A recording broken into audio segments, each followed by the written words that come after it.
Gipasalig sa Police Regional Office 11 nga bantayan nila pag-ayo ang vote buying and vote selling hilabi na nagkaduol ang 2025 midterm elections. Sumala ni Police Major Catherine De La Rey, ang spokesperson sa PRO 11, kooperasyon sab sa publiko ang ilang gilauman aron makatabang nga mabantayan ang pagpamaligya o pagpamalit sa boto sa mga botante.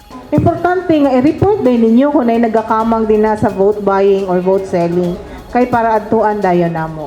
Importante ang inyuhang report or information ihatag sa amoa kay kamo man ang naa diha sa area, kamo ang nasa community.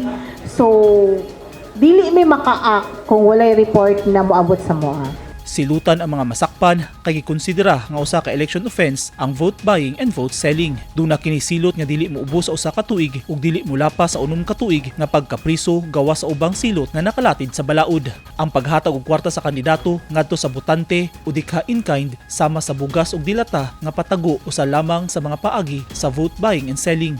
Kami nag-announce mino tamo sa mga interview sa mga FB page ang campaign against vote buying and vote selling.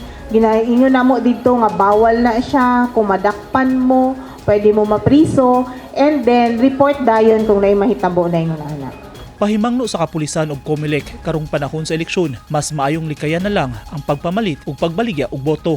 Protektahan ang katungod sa pagboto sa tamang kandidato nga palingkuron sa pwesto. Grateful lang atong Regional Director, si Police Brigadier General Rosete, sa mga tao sa community, sa citizens na vigilant gani sila sa mga nanghitabo sa ilang komunidad.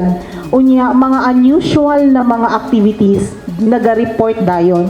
So si police, immediately maka-act po dayon.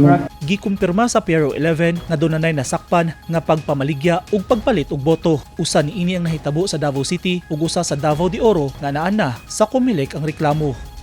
Eugene Hinutan, Newsline Philippines. Stay safe.